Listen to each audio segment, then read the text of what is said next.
It officially happened. I broke my table saw, so I had to go get a new one. I went with the Delta 36-72.5 T2 at Lowe's. I watched a few reviews online, and it was compared to the rigid table saw and the Delta, and I don't know, both of them are about the same in comparison. Both contractor grade, a little bit higher end than just your regular old table saw, but this one's got a cast iron top and a little bit beefier, I guess. Kind of what I was looking for, but I didn't expect my table saw to break so quickly after I started looking. So I'm just gonna unbox it, put it all together, and start using it because I needed it. So here we go.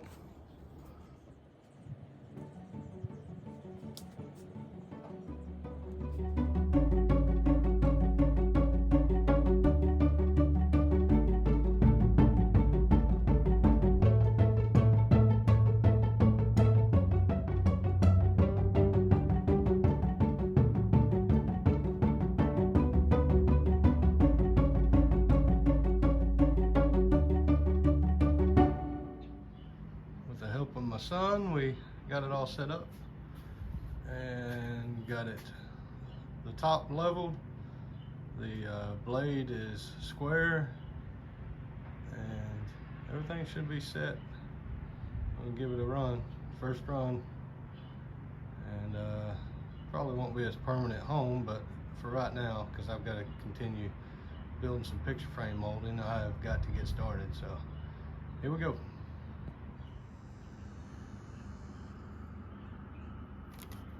2 7/8 is my cut.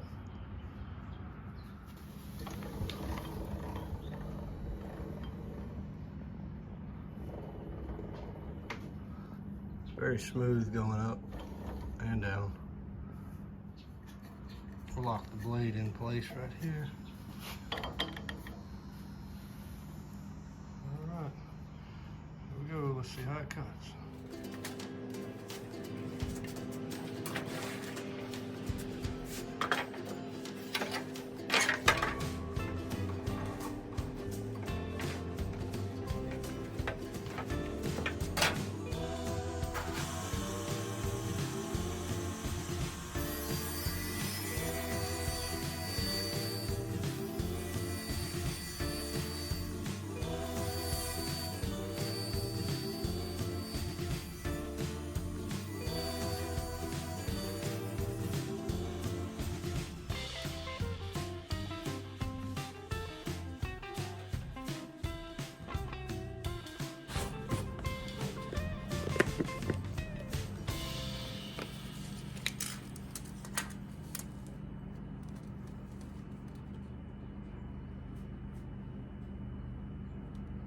Right on 2 7/8. Perfect.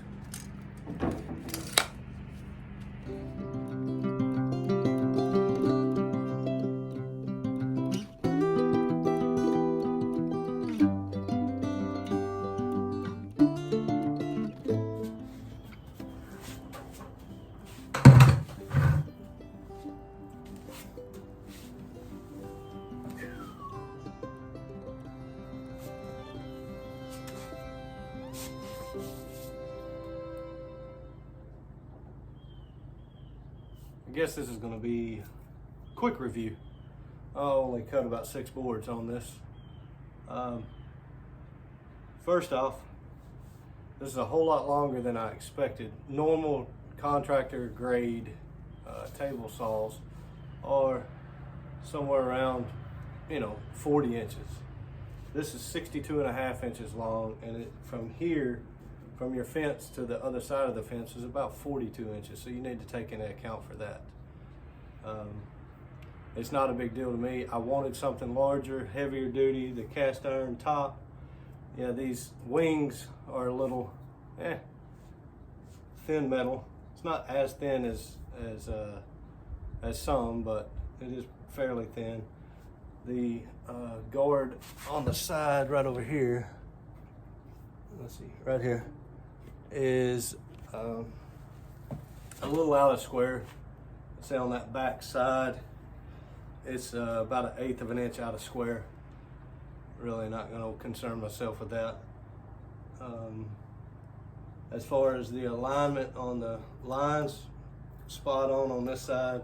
We had to do a little bit of adjustment on the left side, but normally I'll be cutting on the right hand side anyway, possibly flip it around.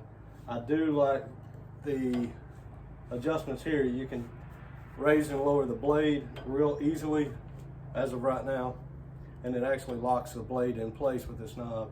Same with your cant on your 45. You can angle it and it drops down and it locks in place.